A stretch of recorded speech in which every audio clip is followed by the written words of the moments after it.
Hello, I'm Nick Forshager, sound supervisor. And I'm Vince Gilligan. I wrote and directed this episode. Brian Cranston. And Diane Mercer, producer. And here we are, ostensibly in a little village in New Hampshire, a couple hours. Oh, that's my job, by the way. That's right. That's how Actually, we Wrong recorded union Brian card. doing that, and that's what we put in there. So. That's Nick. That's how you do all your sound effects. You Exactly. you make them with your mouth. Exactly. Like who was that guy in the Police Academy movies? Oh, yeah. Michael Winslow. Michael Yeah, Winslow. exactly. That guy's very talented. He is talented. Yeah, but this is apparently, ostensibly a couple hours after we left off in Peter Gould's episode, in our penultimate episode, and you've been on the run from the cops and looking for a way out of town ever since. However, through the magic of film, we were on a sound stage. We were on stage 1 or 2, I can't remember which one, and that's all fake snow, and we're indoors. We're on a soundstage. And it should be mentioned, this is the very last commentary that we will have of Breaking Bad. 5/16. That's right. And even though Marty Robbins plays a significant role in this, we shan't sing or hum that tune. Oh, here's it. I love Marty Robbins, but I'm so glad to get him in. Yeah. Special effect. I had dry ice in my mouth at this time, encapsulated with a piece of plastic, what you might put a contact lens in. Right. And holes were punctured in there. And then a little piece of dry ice put in there, and then I inhale, exhale, and it gives it that effect.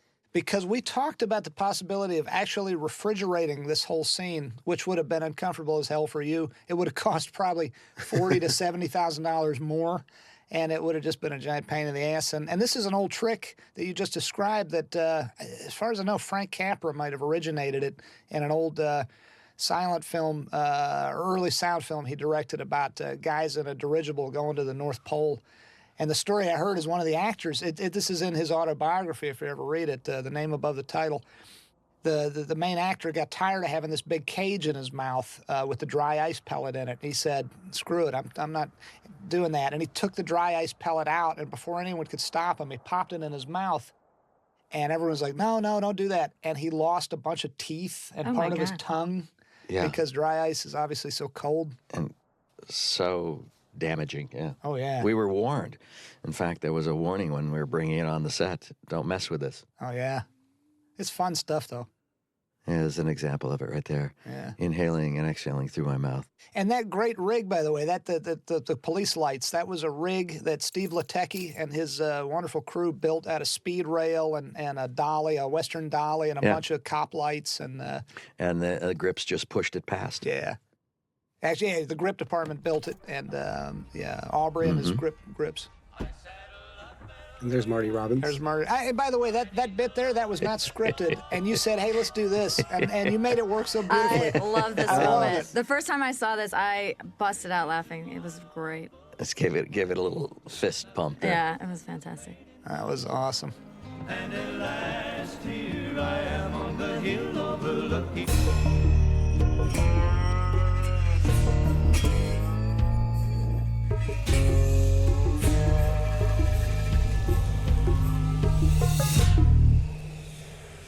Vince, do you want to talk about the song and what the song means and for the title and all that kind of stuff? Oh, good point, Diane. The title of this episode is Felina. No, Jesus. The title of... Felina, no Jesus. That's the title of the It is of the Felina, episode. but it's just spelled different. Let me start that over. The title of this episode is wait a minute. It's Felina. I'm sorry, I got all fucked up there. Jesus. Do-over. At least, just don't sing. That's all we care about. Just don't sing. Title of this episode is Felina, and because the woman that Marty Robbins' cowboy character is in love with, that he's singing about in El Paso, that great song you just heard, is Felina, the lovely Felina, the bewitching Felina. And Felina, although Marty Robbins spelled it differently, the way we spell it on this episode, it's an anagram for finale, of course. Yeah. And I did not think of that. That was Gordon Smith and Jen Carroll, my two wonderful assistants, who said, hey, it's an anagram. And I said, oh, shit, we gotta name the episode this. So that was good. I would have taken credit for that. Nah, I don't pay them, so I gotta they work for free, so I gotta give them something. That's a joke. I pay them.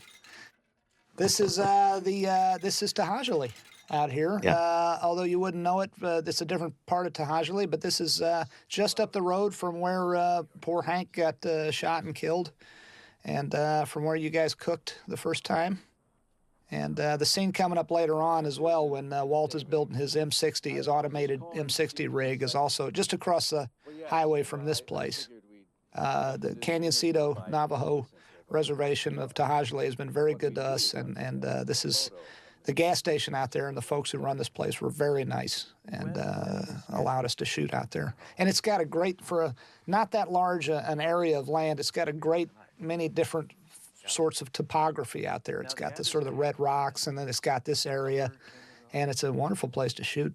It's gorgeous country. This sequence was the last sequence we shot on this episode here. The very last shot that we did for the series was on Ryan Johnson's episode where we did a flashback, Yeah. But this was the last for your shot. That's right. You're exactly right. This was a sad day. Yeah. Pretty much every day of the shoot was a sad day for me because it was all coming to an end. Look at that wig, withstanding the wind. Bring it on. That's a damn good wig. Yeah, it really is. And there was something you erased out of this shot, Diane? No, we didn't do anything in this one. This episode, everything actually looked really great. It was 5:15 where we had to do some. No, but there was there was a power line. The power line, yeah, there was a power line in the background there that we painted out, which we wouldn't normally do, but it was weird looking because it was out of focus. It looked like a mistake. And And here the car lights were off, and we wanted them to be on, so we put them on and then turned them off. That's awesome. God, that's amazing. The folks whose house this is, and I'm embarrassed to say I'm drawing a blank. They're on their names. They're the nicest couple. This is a beautiful house. I love this reveal here. I love this. Yeah, I love this reveal. By the way, if you'll notice in the credits coming up here, I'm jumping all around in my conversation here. I apologize, but this episode was shot by not one but two directors of photography. Our wonderful Michael Slovis, who shot this sequence inside Gretchen and Elliot's house, and he also shot the teaser.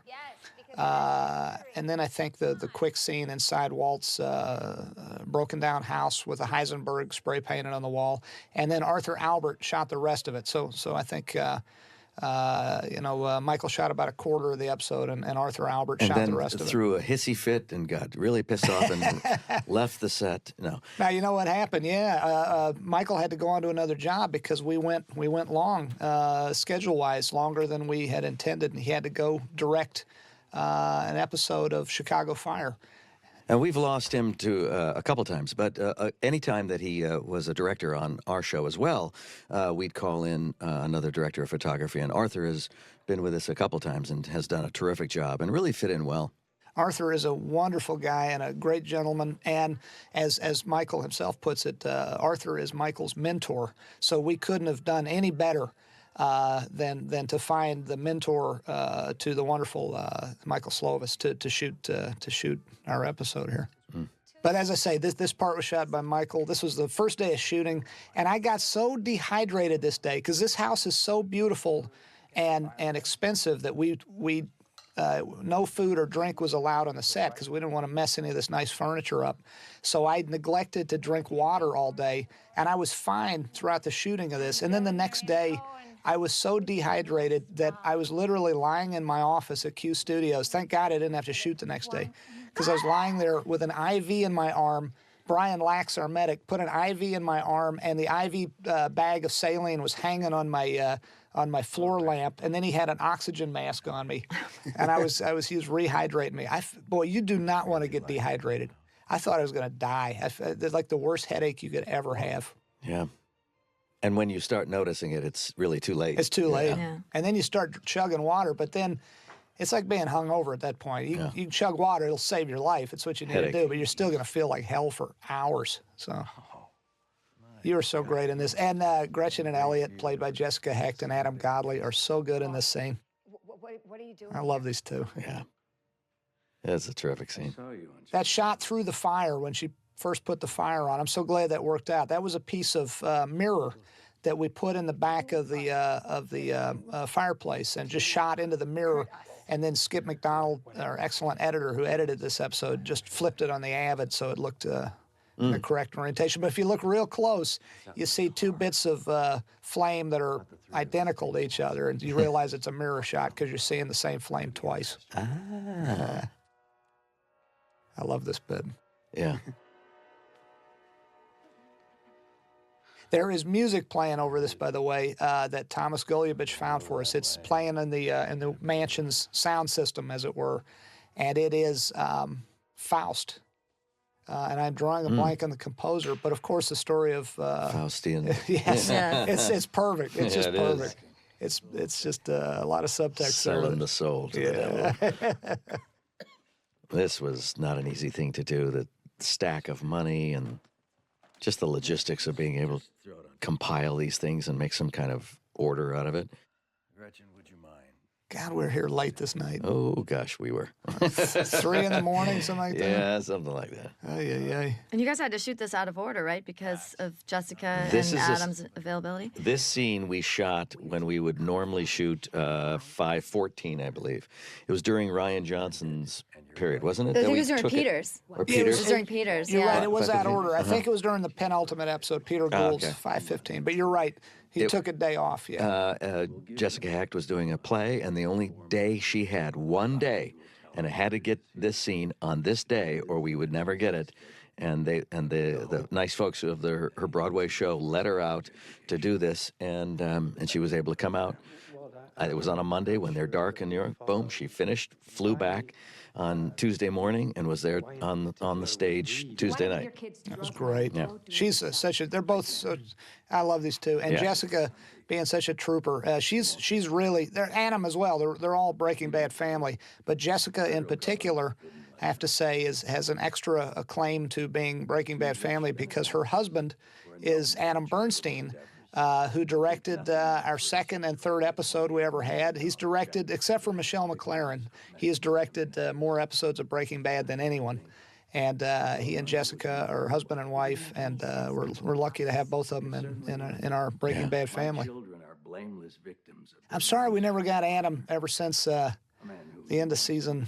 Gosh, when was it? It's been a long time since He Adam. did one in he did one. Of course in he the first did. part of season 5. Yeah, Well, of course he did. What the yeah. hell's He wrong did. with me? He did the first tent cooking. Right. Yes, he did. That was his Episode. last episode Yeah. for us.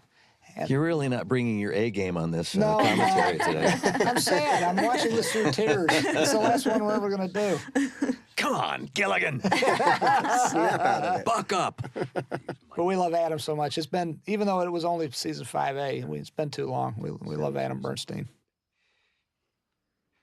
So what happens next? Now, this thing with the laser beams coming up, this thing worked out great with just those real pocket laser pointers. That's all we had for this thing, and it worked. Yeah. It worked wonderfully.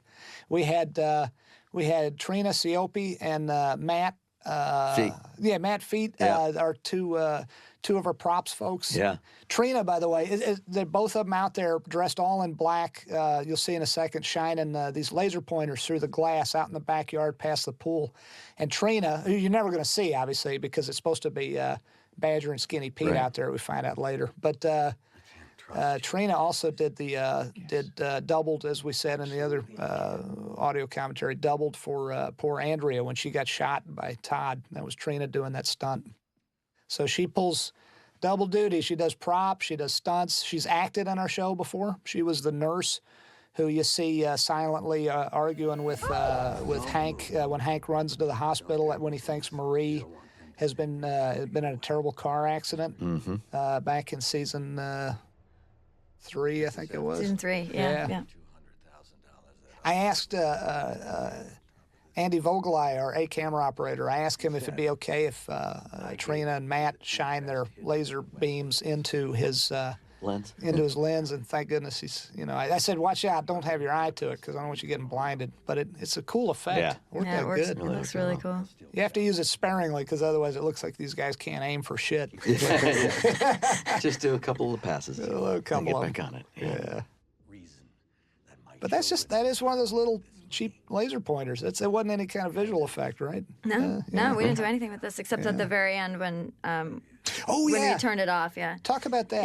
Yeah, at the very end, when they turn them off, when he gives the signal to turn them off, we wanted Elliot's to stay on just a little bit longer. So we just just basically did a quick composite to keep it on there a little bit longer, and then we turned it off. It was the damnedest thing. It was two different people, two different sets of hands, and yet they went off on the same frame. They both turned off at the Crazy. same exact. It was so perfect that it looked fake. Yeah. So you guys elongated the one on Adam Godley. You're so great in this scene, Brian. This is so weird. This is the first time you're watching this thing. Yeah. And you're hearing it, watching it without the sound. You are so good. All three of you guys are so good in this scene. That's juicy material. To make it right. I think we did a few takes, and it was 3 o'clock in the morning, and I often forget to tell them to turn it off. And I'd walk out of the scene and go, I forgot to tell them to turn off the laser. The folks whose house this was were very, very nice folks, and we are thankful to them for letting us shoot in their beautiful, beautiful house. Now this was just up the hill, around the corner from the bar. Yeah. In the last episode where you're watching Charlie Rose. That's right. And so when we had to go back because of the damage that the plane did to our film, Stu Lyons did a great job of scheduling this bit as a bookend to shooting that reshoot in the bar. That's so right. we were That's able to come right. out here and do this. So try to make as best use of the time as possible. That's right. Matt and you and Matt Jones did a great job shining the laser into the camera again there, because I didn't want to have to stop and explain verbally. Any of you guys stop and explain how you guys did the laser effect. So I just wanted you To guys see it one last time, yeah. Yeah, really nicely done. Yeah. This was the first night I shot with Arthur. First time I ever shot with Arthur. Beautiful lighting Arthur gave us here this night. And a great way to say goodbye to two important characters from our show, Yes. Badger So- and Skinny Pete. Yeah. So great seeing We them love again. 'em. There is, as you guys listening to this have clearly watched, I gotta think you've already watched the episode. You're not starting with the commentary version. And you know that this is a very sad and emotional episode. It was great having just this little bit of comedy relief here, having these two guys. And as Brian said, saying goodbye to them. It was a nice thing to be able to do. We were very happy in the writer's room when we figured out a way to see Skinny Pete and Badger one last time. Jesse. Seriously? You said he moved to Alaska. That's what I heard. I mean, legitimately, they really were needed. It wasn't gratuitous that you Yeah. brought these No, characters not at back. all. They were absolutely needed. Yeah. That's great. I love how the brake lights disappear at the bottom of the hill there. That's nice. Yeah. Who directed this? That's a beautiful job. I can tell you who shot a lot of the footage you're watching right now was Michelle McLaren, because we were behind on this episode, and a lot of these close-up shots, all of these, in fact, that you're seeing so far, Michelle very graciously helped me out and directed pretty much everything you're watching here, all these close-ups, because, and this was while I was off shooting with the A unit, and all this stuff Michelle shot, because we were going to do this. I was going to do this one particular night. We ran out of time, so she really helped me out here. Now, this part, I don't recall having it in his history that he was, his ability for woodworking was, did we establish it? Yeah. I don't remember that. Yeah, we sure did. Tell that story, Dan. He talks about it when he's in rehab, how he was taking the class in school and he worked really hard to make this beautiful box with the wood inlay, and it's this beautiful story that he tells about building the box, and then they ask him what happened to it, and he says that he traded it for a bag of weed. And it's a sad story. He's such a talking to nice Jerry story. Burns. Yeah. And so we wanted to give a little shout back to that. Yeah. It was in high school. It was a high school shop class. And the first box he made, he just sort of BS'd his way through it. And his teacher said, is that the best you can do? And then he did it again and again and again until he made it perfect. Here we come back to the what was the teaser of 501. right? Yeah. Back full circle. There's Wow. Turn up 60. Was that also a teaser of 501 right here? Yeah, Yeah, this this is is footage. too, yeah. This is original footage. The stuff in the Denny's just now is Yeah. original footage. This is footage from From the one you directed. From the one you 509. directed at the beginning of the 509. Nine. The one we watched just last night. We Yeah. watched the premiere. which went over very well, I must say. Great job directing this. So there's a lot of different directors who worked on this last episode aside from me. There's Michelle, there's Brian, there's Michael Slovis. And now this is new footage. This was the last time I ever worked with Michael Slovis on Breaking Bad. This is the last shot. We shot this the same night as we shot the teaser inside the frozen car there, the Volvo, snowy Volvo. And this is the last time I ever, so far. I'm hoping there will be many times in the future, but thus far, the last time I got to work with Michael. And old footage from the pilot there. That's a great idea. That was sad. This whole thing's sad. That was weirdly enough Bittersweet. when we mixed this. That was the last fix we made. Yeah. That's right. Putting Talk in about that. The pilot. We were putting in we listened to the scene, and then afterwards, I think we were talking about it, and we realized that the TV was missing because we had gone back to the original elements, and the TV in the background was missing. So it took some time to find those materials and get them to the stage on the day. So that ended up coming in late in the day, and it was the very last fix that we made on the mixing stage. It was kind of. That's right. It was a little bit like a sign that it was time to kind of. It was, and I remember saying to Diane and Nick, hey, maybe there's one more thing we should do. And Diane looked at me, and it was not because it was 12:30 at night. It was because she said, "Don't jinx it. Don't. This was meant to be the last fix." And you were right. You were right. Sure. Otherwise, I don't know. It just seemed too perfect. Yeah. Had to take that sign. You were right. And run with it. I love this. This is a thing. great scene. I love this. I love this. You know, he really is. He's like Opie. He's like Richie Cunningham. Not Opie. He's like Richie. Well, same guy. He's like Richie Cunningham here. And he just loves her so. He's so enamored of her. And then I'll leave. Please. I love the way he looks over his shoulder. I love the way both these. Of course, I love.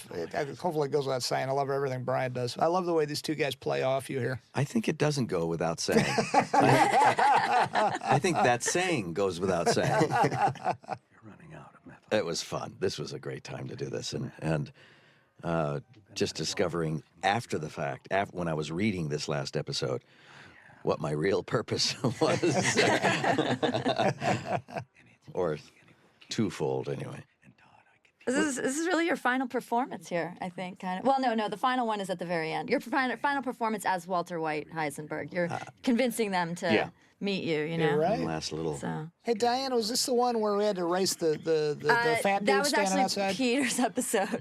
But yeah, there was and another time we shot in this location, there was a guy just standing across the street. Looking in the window. Just staring right down the barrel of the lens. Just standing out there in shorts. And it was a trick of the light. I'm sure he's a perfectly nice guy. But it looked like he had a grapefruit-sized head. It was the weirdest thing. And he was just standing there. And so we had to digitally erase him. But he wasn't in every shot. No, that's why you had to get rid of he was him. only in like 2 out of 7 of that angle or something. So you see him, and then you wouldn't, and you'd see him. The ghost. He's the Yeah. ghost. Here we are at the Grove again. The This was Grove. yeah. Best bacon in Albuquerque. And believe me, for this, that is giving it away. You play this very nicely. And there's a shot coming up which ends the act, which is looking straight down into the cup of tea. Again, something I didn't have time to get myself. Michelle McLaren did a great job. Oh, and this is Alec, by the way. Alex Giannopoulos, the waiter, is on our locations department, is a location scout, and he's a great, great guy. And he worked with us on the pilot episode. And then he went away for a while and then came back a few seasons later. And he's a very sweet guy, and he did a damn fine job as a waiter here. And I think his family owns a very locally famous restaurant in Albuquerque. So he's just a very sweet guy. I'm glad to get him in the show there. Oh. Right now, that's not. Of course, we're not. Is he a member of SAG? Was it difficult or? I think he is. So I don't it wasn't think. I don't think we had to Taft-Hartley him or anything. I think he already was in. Jesus. And I think it's his desire to be. He did a local commercial for safe driving, like anti-distracted driving commercial in Albuquerque. He was very funny. I think you can find it on YouTube. He's very funny in it. It's like don't drive when you're talking on your cell phone or whatever. So here we are out in Tahajali again. Same day we did the stuff at the gas station where Walt's on the payphone. And this is about 1.5 miles away. If you're looking way out past the abandoned house there, just around that little berm, you could see the gas station if you had X-ray vision. It's just around the corner there. What's he up to? Yeah. This was kind of a fun thing, Nick, for you to put together, right? Him building this. Yeah, no, there's all the time when we do the MacGyver stuff is always a lot of fun to create it and build it.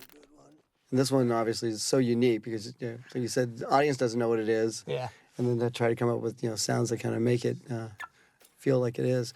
A good portion of it is actually the production that they recorded because they built this contraption and the sound of the ratchets came from the actual set, and then we added the motor and the squeaking and all the other sound effects to it. So That's it's a pretty nice. cool. That's a nice thing with that. These ratcheting box wrenches that he's using as linkages, they had a nice sound. By the way, talk about this, Brian. That was a great idea you and Trina had to make that happen. Yeah, we just wanted to have just a little reminder of the past, and so we set this up to where that ring, as soon as I leaned over to a certain degree, it would plop out and kind of interrupt the frame of the mechanics going on, and just have like an emotional connection to it. So And it how was you fun. did it, because I was thinking, do we have to use a little piece of monofilament to pull it out? And then you guys came up with the simplest thing, which is Trina just stood behind you. Stood behind me, And then yeah. let it go when I cued you. Yeah. And Oh, it that's fell so into cool. frame. That's Just really the great. simplest Yeah, ways just- are usually it's the best. great. exactly. Yeah. It was a great idea you guys had, because I was sitting there thinking, how the hell are we going to do this? Have it pop out of your collar just at the right moment. I got to give a shout out here. The gentleman standing out of focus in the background there, the DEA agent on duty, is a gentleman named Steve Stafford. And he is a guy who used to teach me how to fly fixed wing Cessnas, to teach me how to fly airplanes. I never finished getting my license. It's through no fault of his. He's like an excellent instructor, and he flies fixed wing and helicopters. And he flew a lot of the helicopter camera ship stuff and on-camera helicopter stuff for the X-Files years ago. If you ever watch the X-Files, you see a lot of A-stars, like flying around. That was him flying them 9 times out of 10. And he is a great guy. And taught Harrison Ford how to fly a helicopter, I think. I think he's somewhat responsible for you not getting your license. I mean, he was your instructor, so I am fully I have to hold responsible. him. No, I am fully I responsible think for there's not having some finished that. culpability on Steve's part there. Okay. That was all me. That was all me being. You know what? I was up there flying. I've done this 2 times. I was up there in a plane, and also I took helicopter lessons. I was up there solo in a plane and in a helicopter, flying around over Magic Mountain. And I look over next to me, and there's nobody up there with me. And I'm like, this feels wrong. I am not. I wouldn't trust me to open a bag of Cheetos without sending them all over the kitchen. There's it's just- 47,000 people in the amusement park, and you're flying over. So I never did finish. I'm going to do that someday. I'm going to get my license someday. I enjoy the way. I don't know if you set this. First of all, that is a real shot outside that window. Yeah. Those are the Sandia Mountains outside our real home there for the Schraders. And this shot, did you plan to have that post in there? I did indeed. You did. We were the exterior location that's coming up here of this apartment complex. This is a recreation of one of the actual apartments inside the real place, and it had a post, and we were studying it to think about shooting in the real place. And I was standing there, and one of the location scouts was standing opposite me, or maybe Christian Bedoya probably standing, our location manager, and I couldn't see him. And I thought, wouldn't that be a cool thing to hide Walt behind the post until the time comes to reveal him? And I bugged Michelle McLaren and Melissa Bernstein and Christian and everybody else. I said, let's just shoot in the real place. And and Nina and Nina Jack, our wonderful first assistant director. I Said you're an idiot. She said, she was much kinder than that, but that's essentially what she said. She said, this real place is very tiny and the walls won't fly and you'll want to kill yourself trying to shoot this giant scene inside it. So instead, call. yeah, excellent call. And I was wrong and they were right. Mark Freeborn designed this place based on the real place. W. Gilpin and his guys built it. Michael Flowers and his folks set decked it. And you guys were free to be able to act your hearts out, and we shot it in many fewer hours than it would have taken if we were shooting inside the real place. Which, on an emotional scene like this, actors are always looking for ways to make that happen as smoothly and as quickly as possible.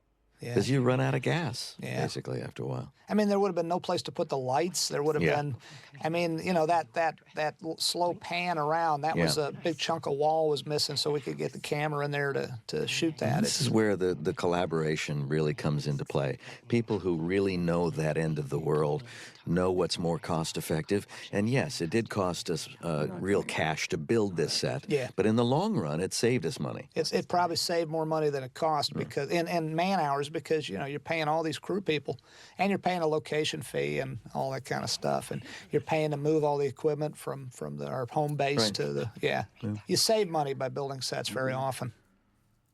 This is the last dialogue scene that Anna and I ever had on the show. That's right. All I have. And you guys crush it. Andy Vogelai, our A-camera operator. I had never seen anything like it, and he did it a couple times. He was, and he is a man's man. I got to preface this story by saying he is a manly man, but he was crying into his eyepiece.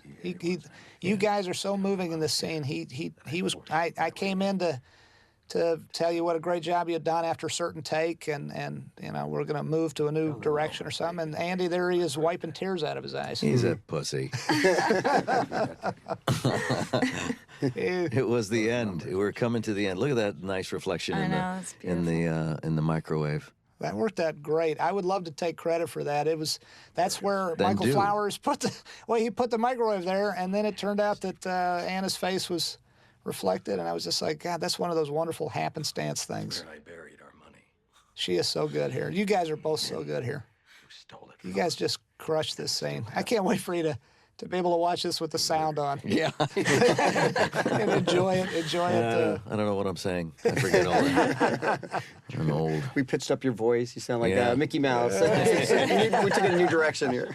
Hey, Now, Dan- here to do these scenes, I had the goatee, of course, the mustache, which I just let go gray, and added the beard sections to this so that and then the neck and the cheek prosthetics. I have to hear one more time. Oh, and you still got those everything. So much of the furniture moved over from the old house, including those god awful wooden spoon and fork over the. Hey, Diane, talk about the close up of the lottery ticket. What you had to do there? Oh yeah, they had to print a special ticket for us because the real New Mexico lottery apparently only has 5 numbers and not 6. And we needed 6 for the GPS coordinates. So And they were very helpful, by and the they way. were great. I Yeah. mean, but I guess because they don't usually have 6 numbers, they accidentally printed A, B, B, C, D, E, F instead of A, B, C, D, E, F. So we had to fix that so that it was actually correct. So the second B you turned into a C. We turned into a C. Yeah. It was amazing how Yeah. you did that. I don't know how you do that stuff. It's like impressive. It's artists with way more talent than me, and I just sit in the back and say, Do "Do this, do that." Or Vince will have your neck. That's right. Who was it? Sheridan? Sheridan's the one that actually caught that. Sheridan, our assistant editor, she caught that. She got very sharp eyes. Yeah. No one else noticed it. That's after everyone's looked at it like 500 million times. This is an Emmy-winning reaction right here. This shot, and then what you do here. You guys are. I tell you, there wasn't a dry eye in the house really watching you guys do this scene. Do you think? I mean, I'm sure it must have. And this, oh my And that's with God. that Yeah, baby this is- sleeping. With the hand that we talked about Yes. in 12. That's In really 12. great. Yeah, her little hand moving. That like when Walt says that little thing she does with her hand. It was perfect. It was like, again, just kismet or whatever, just luck, just good luck. This everyone was dead silent shooting this scene because no one wanted to wake the baby, and this was one of the most touching scenes. Again, wasn't a dry eye in the house. Andy Vogelai with his 35-pound camera leaning over this little sleeping girl. Yeah. And just like tears in his eyes. You could barely see through the lens. Everyone was I just was so touched by this. And the way you It's guys just- played this. Such defeat. Yeah. Beautifully done. Beautifully played. Melissa Bernstein, if you look super closely, it's a little hard to see because it's dark, but I think that open window, There, open two window. back from the front, that's Melissa.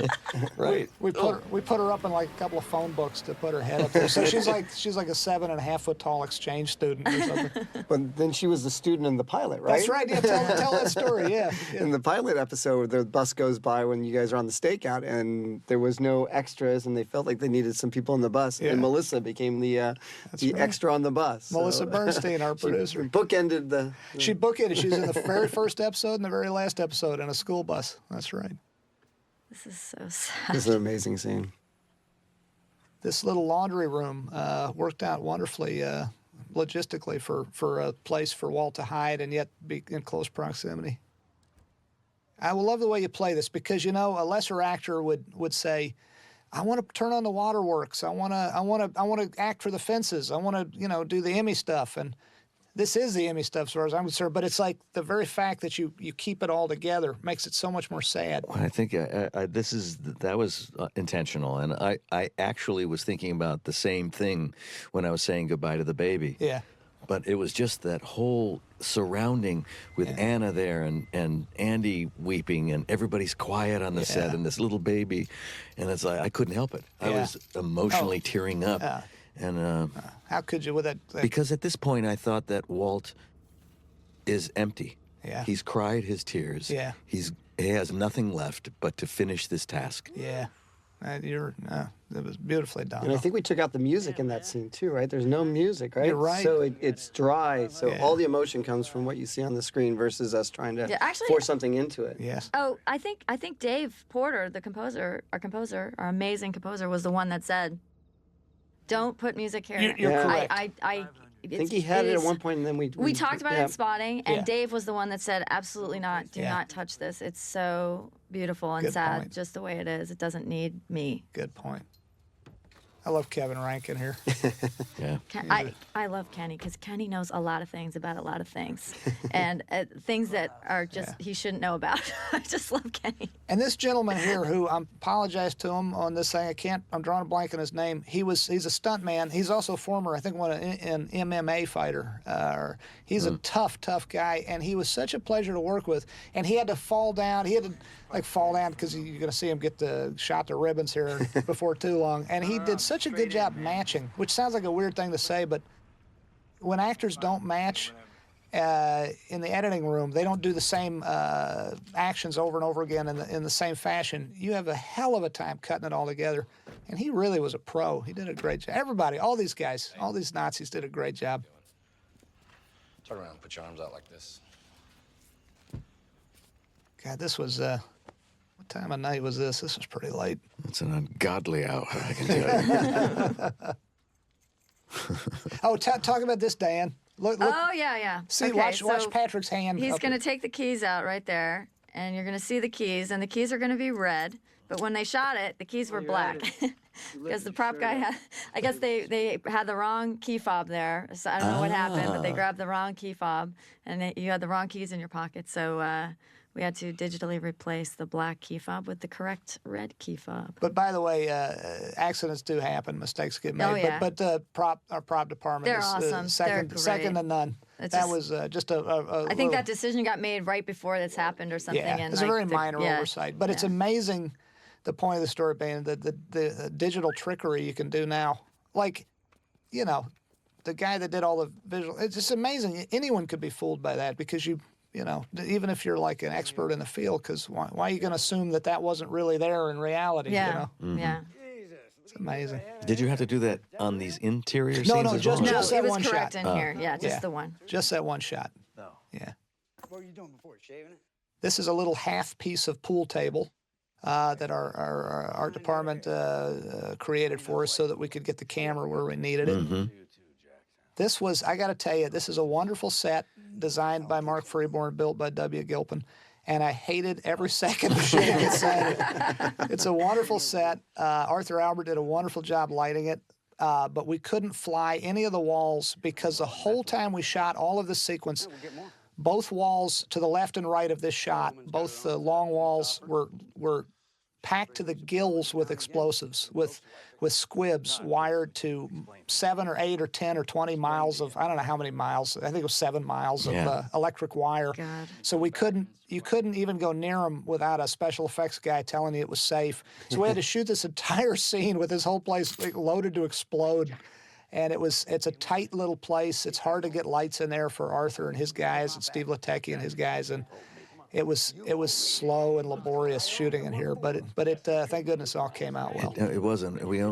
By virtue of that structure, we only had one door really that was in and out. Yeah. And every actor and every stand-in and every crew member had to bring equipment in and out of this one place. Exactly. It just became a little cumbersome. And the ceiling was, I think, a little lower than 8 feet because the asshole showrunner requested it. You know, that's the idiot in charge said, "Hey, I want a low ceiling to make it feel claustrophobic," which made it all the harder. Success. It made it even harder to shoot in. Well, hopefully they won't bring that guy back. I know. I'm telling you that after this episode, he was fired. That's right. He never No more for you. produced another episode after this one. Look at this little bit. See, watch you see Todd pass through. Talk about that, Diane. That was they were blending 2 shots together, so we just did like a little wipe with Todd walking over in front of you guys to different blend shots? 2 Oh, is takes. that right? Yeah. It's amazing, all this trickery. This is a great bit that Jesse Plemons and Aaron Paul did. Where actually Jesse originally stopped to tie his shoe, but we're cutting for time, so just him. That's like a chugging. Cool Hand Luke shot. It is, isn't it? Yeah. It is. That's Yeah. like, coming, boss. Getting Yeah, up here, boss. Coming, boss. By the way, anyone listening who hasn't seen Cool Hand Luke, Shame on you. Shame on you. Go rent exactly. it. Go Go rent rent it. it. This massage show, talk about the sound effects for this thing. Well, it's actually Vince's massage chair from his house. It really is. The sound of it, The sound of it. along with 100 other elements. Yeah, you- there's a couple other elements. Yeah, but Vince, he said, here, I took out his digital recorder at home and recorded it and brought it in. He says, this is what mine sounds like. I don't know if you can use this. We said, you know what? We can totally use that. We ended up using it for the whole thing and became Nice.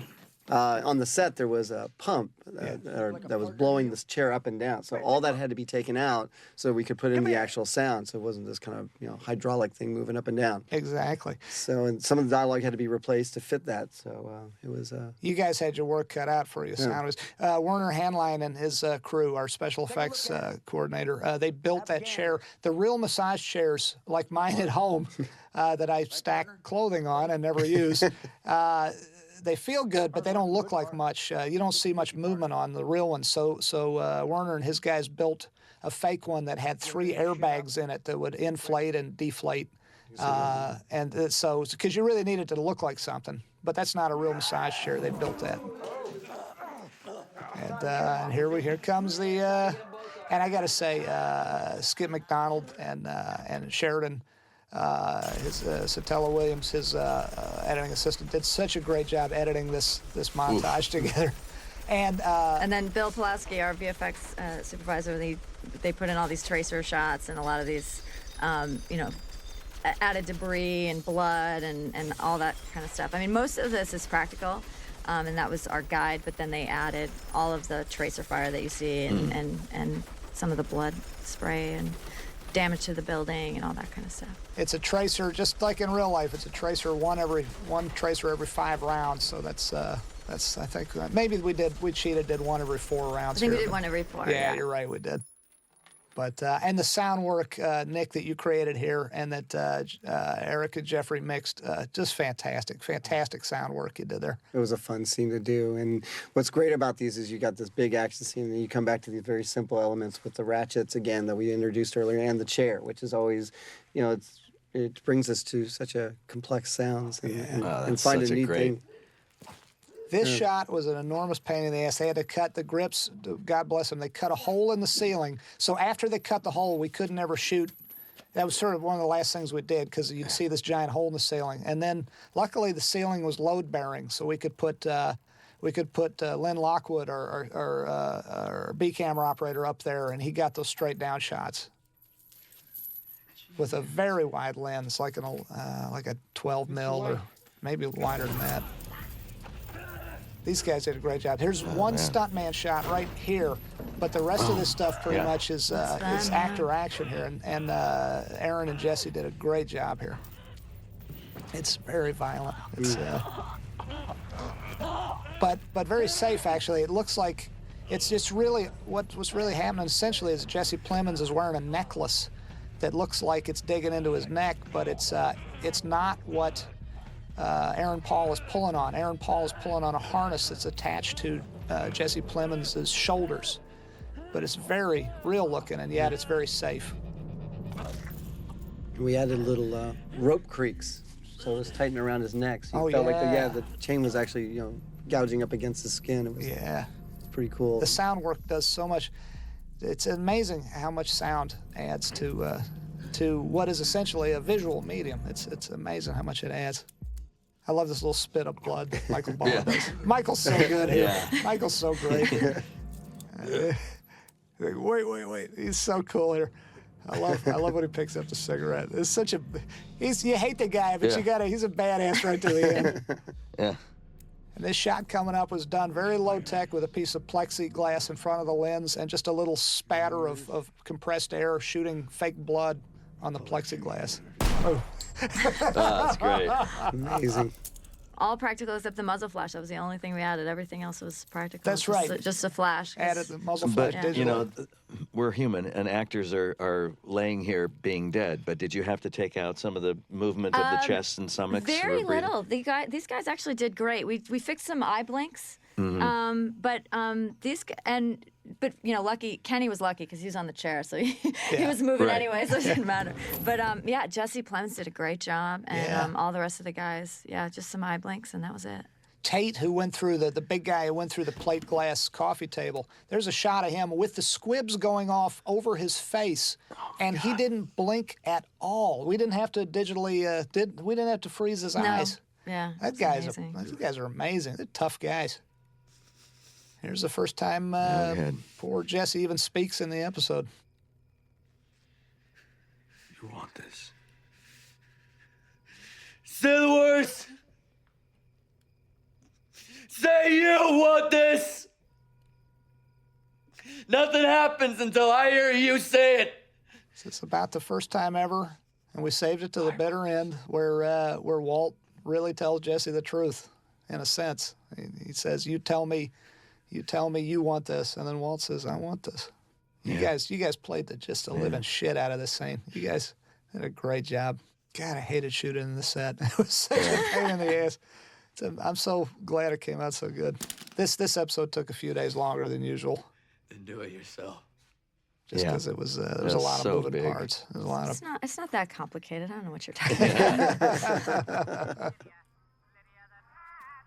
Jesse Plemons does a good job playing dead there. He didn't have to freeze his chest here either, did you? He did great. Yeah, he held his breath the whole time. Yeah. And we got the wonderful Groucho Marx doing the ringtone the for ringtone, the phone, yeah. The singing Lydia, the tattooed lady. Oh, yes. Is that public domain? No, we paid for it. I had to pay for it, yeah. So if I sang it here, would you have to pay? Okay, I won't. This was fun doing this little bit here. She has no idea what's happening to her. Yeah, she just thinks she's got the she's cold got or the something. humidifier going. That's all it is. Can't seem to shake this cold. And the cup of tea, of course. Cup of tea, Stevia to the end. Stevia, however you say it. I never know how to say that. You're so ice cold here, man. I love it. The weather. Should I put it in that stevia crap you're always drinking? Yeah. That would be the ricin I gave you. I slipped it into that stevia crap that you're always putting in your tea. I love it with no makeup, just bare. Look at her. Yeah. She's a good-looking woman. Even when she's you sound sick. like that backwoods guy. She's a good woman. Even when she's sick. I'd trade a couple pigs for her.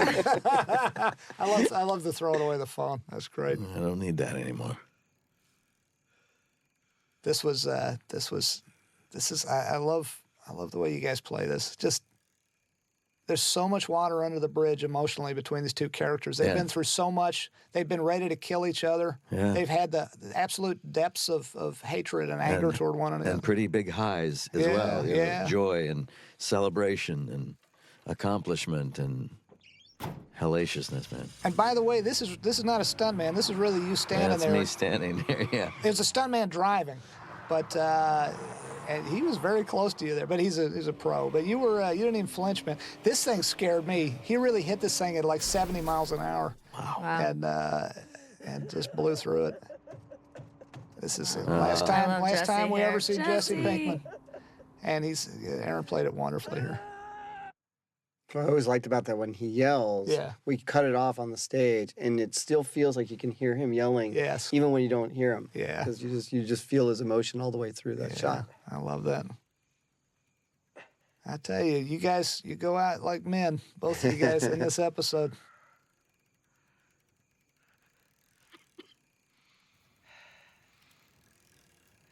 Yeah, Gun's little still remnants going. of that still going, yeah. That's a little propane burner that Werner and his guys put in there. Very controllable fire you can turn on and off. Oh, mention about the dial. Oh, the Weiss. dial. That's just a good happenstance, but Weiss is German for white. Walter White there on the dial face of the pressure gauge. Good. Boy, you think of everything. That was just luck. Had that but, printed up special. Right. Had to actually start a company. And here we are. The last little bit. The song here is by Badfinger. Coming up here, it's Baby Blue by Badfinger. And oh, interesting. I thought you were going to go back to Selena. you know what? We did talk about that, but it's you know what it is? This song, how it works for me is listen, I was sad every day of shooting this. I was sad every day of writing it. I was sad for it to be over. But what I realized, I think what we all realized, is there needed to be a feeling of triumph, not just sadness, not just bittersweetness, but this song is a very interesting mix. It's got complexity for me, for my ear. It's got complexity. It's got sadness or bittersweetness in the lyrics, and yet something about the chord structure or whatever. I'm not a musician, but it sounds to me weirdly triumphant, and we realize that's really how Walt's story should end. I gave some interview where I said, in a weird way, it's almost kind of a happy ending, and then I stopped myself and I said, it's really not a happy ending, but it's a satisfying, at least to me it is. I hope folks out there listening agree, but there's almost a kind of triumph. Walt got a death sentence in his very first episode, but he went out on his own terms. He went out the way, more or less, with a lot of pain and a lot of unpleasantness, but at the very end, he made it happen on his terms, and I think that's the triumph. This shot was a pain in the ass to get. Yeah, it was. We did this on stage. Yeah. And the cross beams there were digitally added back in by Bill Pulowski, our wonderful visual effects guy. Great job, Aaron. And those are all real cops, real Albuquerque cops for the most part. I think a fireman and some mostly cops. I noticed the running time on this is 54 minutes and plus. Yeah. So was that an effort? You went to the network and said we need to make this longer? They did. Very fortunately, AMC and Sony were very understanding, because we tried our best to cut this down to our usual 47 minutes and change running time, and we just couldn't do it. So there's an extra act break in this one. Yeah. Listen, everybody, thank you so much for watching our show for 6 years. God bless all of you. Thank you, everybody. Thank you. See you next time.